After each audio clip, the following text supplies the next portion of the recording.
A Morgadinha dos Canaviais, de Júlio Diniz. Lido por Sofia Pedro. Capítulo 8. Saindo da casa do Zé Pereira, Augusto teve de escutar, ainda por muito tempo, as vociferações e pragas com que o Herodes acoibava a fraqueza do compadre, que assim deixara a mulher tomar sobre si um ascendente ofensivo da dignidade varonil. Augusto ouviu tudo com resignado silêncio e atenção um pouco distraída, conseguindo enfim, a custo, soltar-se das mãos do seu interlocutor, que no fogo da exposição de tão justos agravos lhe segurava os braços com pouca afável vivacidade. Afinal, porém, pôde deixá-lo e voltou a casa. Entrando no seu quarto, um pequeno e modesto quarto, mobilado com uma banca, poucas cadeiras e uma estante cheia de livros, Augusto respirou. Era ali o seu lugar de descanso. A escola era em outra casa vizinha. Nesta não havia, a amargurar-lhe as horas do repouso, vestígios que lhe recordassem as do suplício. Leitor filantropo, que abrasado em santo amor da humanidade só entrevês delícias na tarefa do ensino e fazes deste vigiar e encaminhar o espírito infantil que desabrocha e respira pela primeira vez no fecundo ambiente da ciência um sedutor quadro de fantasia, perdoa-me a palavra suplício de que me servi e perdoa ainda mais ao caráter de Augusto o ter saído exata a expressão que te feriu os humanitários instintos. Eu bem sei que é uma sublime missão a do mestre e que é uma graciosa e amorável idade da infância. E poucos melhor do que Augusto possuíam presente o ideal de uma e amenizavam à outra com branduras os amargores do penoso tirocínio. Mas que importa? Nem por isso é menos real o suplício. A cultura dos espíritos é como a cultura das terras. O lavrador exulta, estremece de prazer, vendo pulular do solo, arado e semeado de pouco, os rebentos do grão que o calor fez germinar, envolverem-se as folhas, estenderem-se e enflorarem-se os ramos, penderem os frutos e colorirem-se das tintas da madureza. Mas, enquanto vergado, coberto de suor, arquejante, se afadiga a rotear o terreno duro e quem sabe-se ingrato aos seus cuidados, muita vez lhe falece o alento e, se olha de quando em quando para o céu, não é para lhe agradecer com risos os gozos que ele lhe dá, mas para lhe pedir com lágrimas a força que lhe mingua. De igual modo, se é grato ao cultor das inteligências o vê-las desenvolver, florir, frutificar, árdua, ímproba, desesperadora é muita vez a tarefa da sua primeira educação. É mister possuir um grande tesouro de ideal para que o suave e risonho tipo que da infância concebemos não se transtorne na fantasia destas vítimas dela em não sei que figura diabólica e maligna que lhes envenena todos os momentos de alegria. Além disso, o pobre professor de instrução primária, sobre quem pesam os mais fastidiosos encargos da instrução, não pode ser comparado absolutamente ao agricultor do nosso símil. É antes o jornaleiro contratado por magro salário para, à força de braço, lavrar o solo, donde mais tarde romperá a vegetação que ele não terá de ver e que a outros concederá os gozos e o benefício. Venceu também o humilde professor, e por o mesmo preço que o jornaleiro, que não vão mais longe com eles as liberalidades dos nossos governos, venceu as maiores cruezas do magistério, mas não terá também o resultado das suas fadigas. Fogem-lhe as inteligências que educou, justamente quando com mais amor as devia contemplar. E se o destino reserva a qualquer dessas inteligências um futuro de glórias, raro é que volvam um olhar agradecido para as humildes mãos que as sustentaram quando ainda não tinham asas para voar. Quase todos os grandes homens cometem esta ingratidão. Falam nos seus mestres de filosofia, de matemática, de literatura e não salvam do esquecimento pronunciando o nome do primeiro mestre, do que os ensinou a ler. Considerações da ordem das que acabamos de fazer, quero acreditar, não são as que mais preocupam o pensamento da maioria desses pobres diabos que por 90.000 reis anuais se deixaram ligar à atafona do ensino primário da aldeia.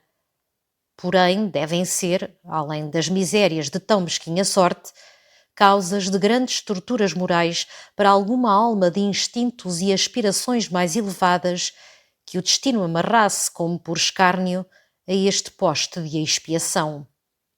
Nesse caso estava, por certo, a alma de Augusto. No vasto mundo que os livros abrem às imaginações que na vida real não encontram deleite, refugiava-se ele nas horas em que as suas obrigações lhe permitiam respirar. Desta vez, porém, por pouco tempo lhe foi dado saborear esse prazer. Soaram nos vidros da janela pancadas repetidas e chamou de fora uma voz bem conhecida dele. Era a do mestre de latim, o Sr. Bento Pertunhas. Senhor Augusto, oh meu querido Senhor Augusto, amigo que é. Pode falar, um amigo e colega, dizia ele. Augusto foi abrir-lhe a porta, não reprimindo um gesto de enfado. O latinista entrou, esfregando as mãos. A ler, hein? Sempre a ler, sempre amarrado aos livros, dizia ele, batendo no ombro a Augusto. Invejo-lhe mais a pachorra do que o proveito. Olhe que não medra com isso. Nem ninguém lhe agradece as canseiras que toma. Meu rico, por 2 dias que um homem passa cá neste mundo, tolo é o que se mata. E então neste país, faça como eu. Imitando com a boca os sons da trompa, seu instrumento predileto, pôs-se a examinar os livros que via sobre a mesa. Então, que estava lendo? Pó, pó, pó, pó. Versos. Oh, ora que nunca pude gostar de versos. Pó, pó. E não é agora porque se diga que não tinha queda. Não, senhores. Em tempos fiz até algumas quadras. Pó, pó. Já se sabe, até certa idade, mas nunca fui muito para aí. Pó. A minha vocação é para a música. Pó, pó. Lá para a música, sim. Pó, pó, pó. Hermann e Doroteia, continuava ele examinando os livros. Novelas. Pó. É isto que é? Confecções de Rousseau. Neste nome deixou aos ditongos o valor português. Pó, pó. As metamorfoses. Latim. Oh, que maçada. Pó, pó, pó, pó. E o Ovídio que lhe chegara às mãos foi arremessado como se estivesse em brasa. Augusto não pôde conservar-se sério ante o instintivo movimento de repulsão do mestre. Então que boa fortuna o traz por aqui, Sr. Pertunhas? Perguntou ele. Ai, é verdade, eu lhe digo ao que venho. É para lhe pedir um favor, meu caro Sr. Augusto. Eu bem sei que é abusar da sua bondade, quousque etantem Catilina, mas é por esta vez. Já sei. Quer que lhe vá dar lição aos rapazes? Ah, grande maganão que adivinhou! Exclamou o mestre, abrançando Augusto com efusão. É isso mesmo, se lhe não custasse. Irei. É que, eu lhe digo, eu tinha hoje de ir ao ensaio da Filarmónica. Percebe o senhor? Os reis estão aí à porta e as outras festas do Natal e não há tempo a perder. Percebe? E eu tenho ainda umas peças do trovador para ensinar à minha gente. São muito bonitas. Pó, pó, pó. E então este ano, que pelos modos temos cá o conselheiro e mais o pequeno, não contando com esse sujeito que aí chegou ontem à Alvapanha. Chama-se Henrique de Souselas. É sobrinho da velha, da dona Doroteia, e julgo que ainda aparentado no mosteiro. Lá chamou-lhe primo. Esteve lá esta manhã um par de horas logo que saiu da minha repartição. Dizem-me que é filhote de Lisboa, solteiro, rico e sem modo de vida. Rico e sem modo de vida! Que lhe parece, hein? Olhe que sempre há gente muito feliz. Aqui para nós, sabe ao que me cheira a visita deste senhor? Aquilo é mosca que vem ao cheiro do mel. Que dizem? Ninguém me tira disto. Pois não lhe parece, hein? Não sei bem o que quer dizer com a imagem, respondeu Augusto levemente enfadado. Além de que não posso adivinhar as intenções de um homem que pela primeira vez encontrei esta manhã. Pois está claro que não, nem eu. Mas enfim, uma pessoa logo tira pelo que vê. Ora, pois diga, um rapaz de Lisboa, afeito a divertimentos, a boa música, etc., andar léguas e léguas para se meter neste desterro. Porque isto é um desterro. Sim, deve concordar que não é natural. Mas se a gente se lembrar de que a morgadinha, etc., o senhor bem me percebe. Todos hoje em dia sabem o preço ao dinheiro, meu amigo. A verbosidade do mestre Pertunhas estava evidentemente incomodando Augusto, que não redarguia. Nada, nada. Anda ali plano, com certeza. Pelos modos, já depois de amanhã vai o rapaz acompanhar as pequenas à ermida da saúde. Mas agora me lembro. O senhor é também da Súcia. Eu? Com certeza. Disse-me o Damião que tem ordens das pequenas para o convidar. Se ainda não recebeu o recado, há de recebê-lo. Em todo caso, observe-o e verá se eu tenho razão. Vou jantar, Sr. Pertunhas, que já há muito para isso me chamou a criada, disse Augusto, erguendo-se como para fugir àquela conversa. Em seguida, irei aos seus rapazes. Então vá, vá. Deus lhe pague o favor que me faz e permita que eu lhe não peça muitos destes. E eu tenho esperanças. Sabe que ando com ideias de arranjar o lugar de recebedor que está, como diz o outro, a encher dias. Já falei ao conselheiro. Mas o conselheiro promete muito e falta melhor, sobretudo a um homem que não tenha influência em eleições. O senhor Joãozinho das Perdizes interessa-se por mim, é a verdade. Mas, por outro lado, o Seabra brasileiro faz-me guerra. Eu ando a ver se consigo pôr o Seabra a meu favor. Porque, enfim... Mas vá jantar que eu espero. Se quiser fazer-me companhia... Muito obrigado. Eu já jantei. O meio-dia é a minha hora. Jante à sua vontade. Augusto saiu da sala. Mestre Bento Pertunhas, ficando só, deu algumas voltas cantarolando, sentou-se depois e, pegando na pasta de Augusto, pôs-se a examinar os papéis que ela continha. Ao mesmo tempo, simulava umas variações de trompa à força de contrações e esgares dos lábios. A pasta, vítima da indiscrição do mestre, era a mesma que Augusto trazia quando o vimos no mosteiro. Entre os documentos contidos nela, algum achou o mestre Pertunhas mais curioso do que as escrituras e temas dos discípulos, pois ao vê-lo, desenhou-se-lhe no semblante a mais intensa curiosidade e cessou de todo a exibição acústica que com tanto ardor encetara. Leu-o até o fim com crescente avidez e depois, olhando em volta de si para verificar que não era observado, dobrou-o e sorrateiramente o escondeu no bolso. Fechou outra vez a pasta, poisou-a no sítio de onde a tirara, continuou a ler ou a fingir que lia com toda a atenção um livro e encetou novas variações de trompa. Então, já? Apre! Isso é jantar a vapor! Disse o latinista pondo-se a pé logo que Augusto voltou. E momentos depois saíram juntos. Querendo poupar os leitores à sensaboria de assistir a uma lição de latim e a um ensaio da filarmónica, deixá-los-emos ambos para voltarmos ao mosteiro.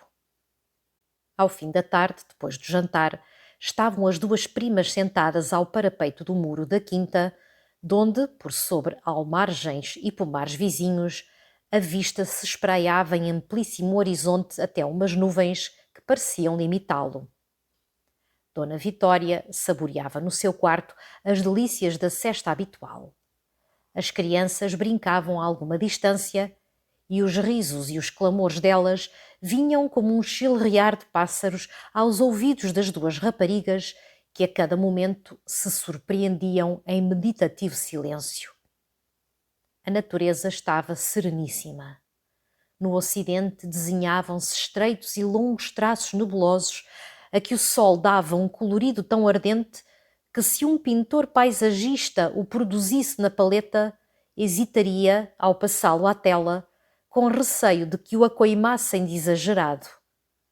O verde dos campos apresentava a gradação vigorosa que a luz de um formoso dia de inverno costumava dar-lhe. Cristina interrompeu o silêncio por fim. O que eu não sei, principiou ela, é como o primo Henrique de Souselas... 11! Atalhou a morgadinha, sem desviar os olhos do ponto da perspectiva que fitava. 11 quê? Perguntou Cristina, erguendo os dela. Com esta são 11 as vezes que esta tarde, depois de um longo silêncio, abres a boca para me falares do primo Henrique de Souselas, uma vez que está decidido que seja primo. Cristina fez um gesto de despeito e corou levemente. E então que queres tu dizer com isso? Eu? Nada. Digo só que são 11 vezes com esta. Não sabia que era proibido falar-te do primo Henrique. Bem, nesse caso falaremos em outra coisa. Está um tempo muito bonito, nem parece dezembro. Não, vai magnífico para os navais, replicou Madalena zombeteiramente. Se não mudar com a nova lua, continuou Cristina ainda formalizada. É excelente para secar os milhos, que bem precisavam ainda disso, principalmente os das terras baixas. E acabando de dizer estas palavras, a morgadinha desatou a rir. Não sei de que te ris, acudiu Cristina cada vez mais séria. Pois não é esta a conversa de que tu gostas? Ai, muito! Eu sou doida por estas coisas de lavoura. Bem sabes. E mudando repentinamente de tom, acrescentou. Ora vamos, Cristo, não te zangues comigo. Não, mas é que às vezes não te entendo a falar verdade. Vens com umas coisas que metem raiva. Respondeu-lhe Cristina sempre agastada. Já estou arrependida, peço perdão. Fala lá à tua vontade no primo Henrique, fala, que eu não contarei as vezes que o fizeres. Cristina reproduziu o gesto de impaciência. Agradeço a tua generosidade, mas já não tenho mais que dizer dele agora, por isso. Pelo menos completa a dúzia. Lena, então, olha que se continuas com isso fazes-me sair daqui. Sempre queria que te vissem agora, Cristo. Esses que andam por aí a gabar a docilidade do teu gênio, as branduras da tua índole. Queria que te vissem essa cara de arrenegada para saberem que também há um ácidozinho na tal doçura. Mas fazes uma graça de só para mim teres dessas franquezas. Cristina sorriu, ainda que não de todo aplacada ao ouvir esta reflexão da prima. E não sabes a razão disso? Respondeu-lhe ela. A razão é o gênio que tens, Helena. O teu gosto é mortificares uma pessoa.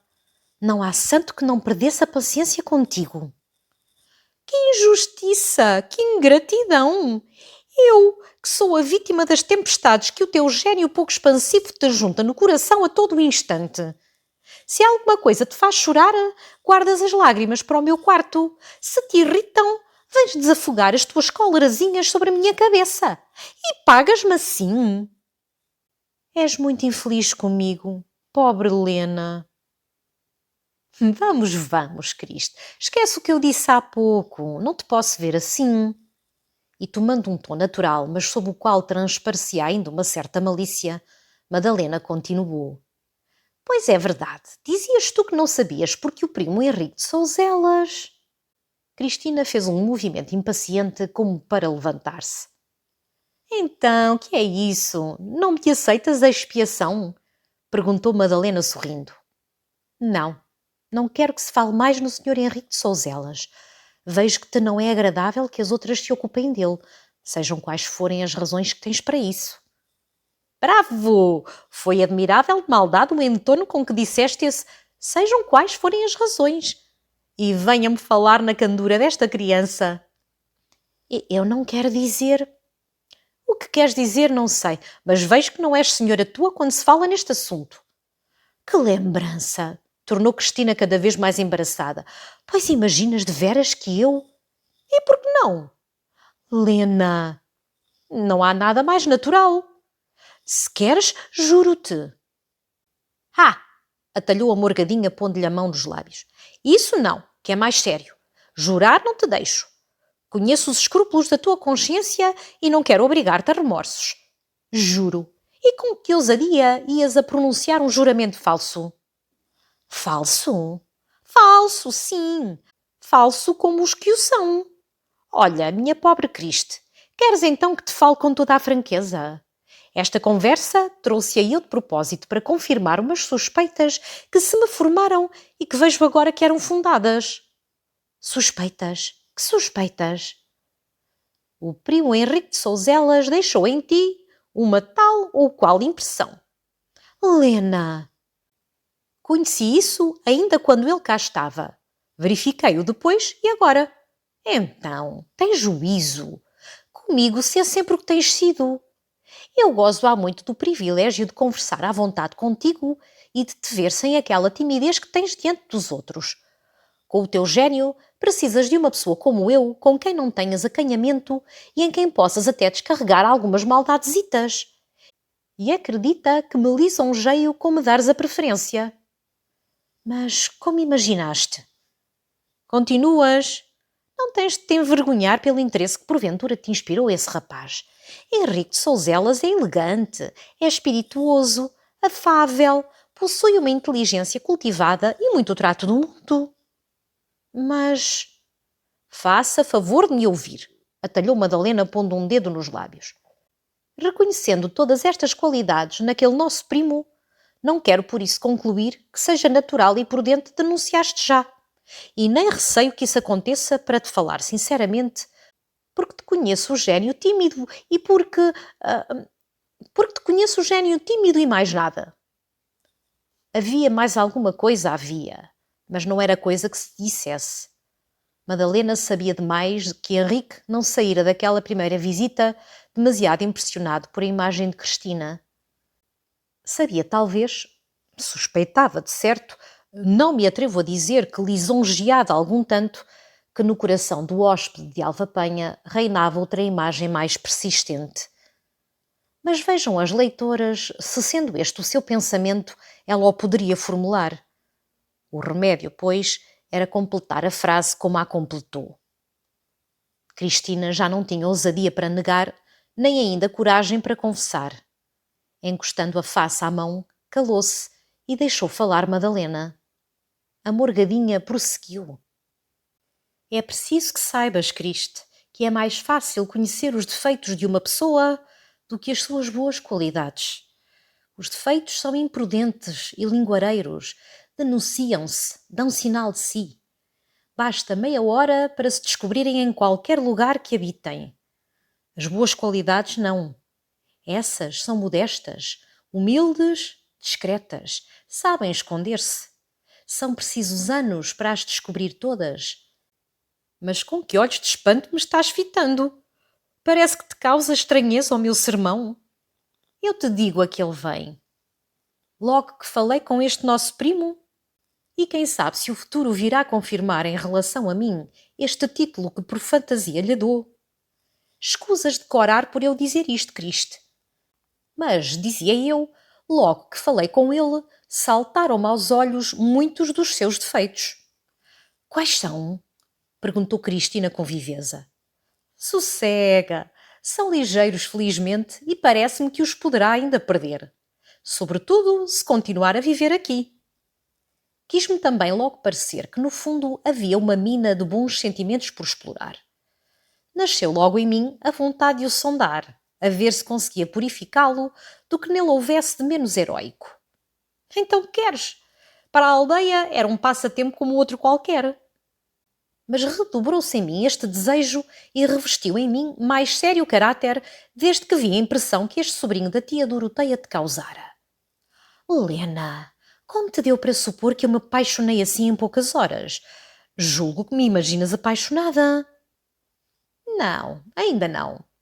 Inclinada, agradada, atraída, ou outro qualquer termo desta força que deixarei à tua escolha, isso sim. Para isso não é preciso muito tempo. As razões pelas quais julguei isto, dispensa-me de te dizer que pouco valem. Suponho que foi por um tato especial, por uma qualidade oculta, como a do tino que dizem que têm certos médicos para reconhecerem o mal sem estudarem muito o doente. Pois o tino enganou-te. Enganaria, mas deixa-me continuar. Se este senhor primo intruso for realmente o que eu imagino que é, resta-me prepará-lo para o tornar mais digno do amor desta boa Criste, que em tal caso favorecerei. Se não for, declaro-lhe já guerra e guerra de morte. A ti competia fazer isso tudo, como a mais interessada, mas desconfiei da tua credulidade e boa-fé e da tua inexperiência. Olha, estou certa que o mais que te atraiu em Henrique foi exatamente o que nele há de pior. Certo verniz mentiroso, certo colorido que é preciso ter visto muita vez e em muitos indivíduos diferentes para se ter na conta de vida.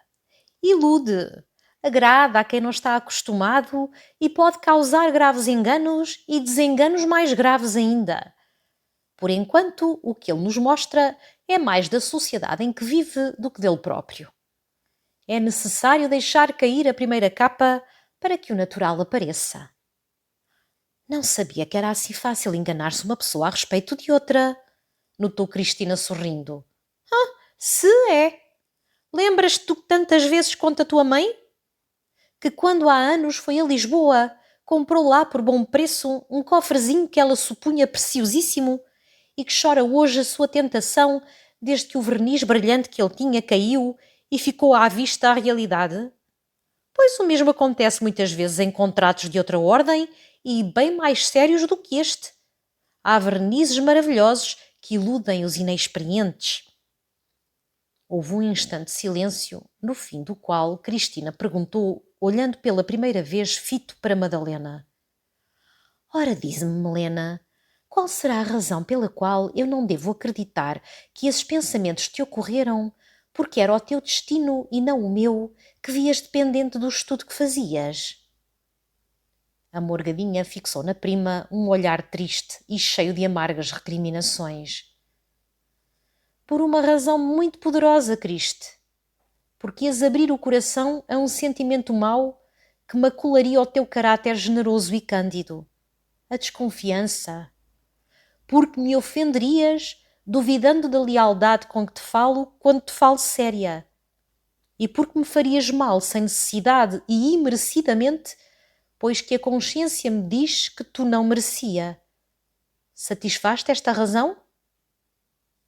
A voz de Madalena perdera o tom de ironia que às vezes tinha e tomara quase o da comoção. Cristina arrependeu-se logo do que dissera e, também comovida, apertou as mãos da amiga. Não faças caso do que eu disse, Helena. Perdoa-me. Quando eu duvidar de ti, pedirei a Deus que me tire a vida, porque terei já, para tudo e para sempre, envenenado o coração. A morgadinha readquiriu outra vez o seu bom humor. Estamos quase a cair no sentimentalismo. Cautela! Saldemos antes as nossas contas como mulheres de juízo. Em compensação da pequena ofensa que me fizeste, vais-me fazer uma confissão formal, a qual até agora tens evitado. Ora, confessa. Adivinhei o estado do teu coração? Dize. Cristina hesitou. Vamos, insistiu a morgadinha. Acredita que preciso de uma declaração para me guiar. E crê que é para bem teu. Que queres que te diga? Eu não me sinto apaixonada. Mas já te disse que me bastava um termo menos violento. Agradada, por exemplo. Confesso que... Olha, se queres, podes até parar aí. Esse confesso que já diz muito. Agora, deixa-te guiar por mim.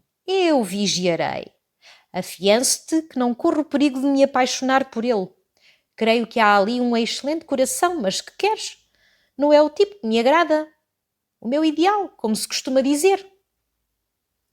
E então, qual é o teu ideal? Ai, eu sou muito exigente. Desespero de o encontrar. Quero, assim, uma espécie de arcanjo São Miguel, ânimo de guerreiro em figura de querubim, e não sei onde o procure. Neste sentido se prolongou o diálogo entre as duas primas, até que Dona Vitória, findando a sua cesta, veio ter com elas à quinta. Segundo o costume, ralhava contra os criados, a quem, não sei por que processo, atribuía umas dores de cabeça com que acordara. No dia seguinte, Henrique voltou de manhã ao mosteiro. Redobrou de galanteio com Madalena, a qual redobrou de ironia. Cristina já mal podia disfarçar a pena que lhe causava o pouco que era atendida, mas a sua timidez não a deixava lutar. De tarde, Henrique teve de condescender com o padre procurador de Alvapenha, que se prontificou a mostrar-lhe as raridades e monumentos da terra. Assim, com grande pesar seu, foi obrigado a renunciar à nova visita às senhoras do mosteiro para gastar as expressões da sua admiração diante das alfaias da sacristia paroquial. Da tosca escultura de não sei que imagem de santo, a qual passava por um primor, de uma sala nua com uma mesa ao centro forrada de baeta verde e cadeiras à volta, que era a sala das sessões do corpo municipal, e de umas pirâmides de ripa que tinham servido havia 8 anos em festejos oficiais. Como é de supor, Henrique passou uma tarde deliciosa.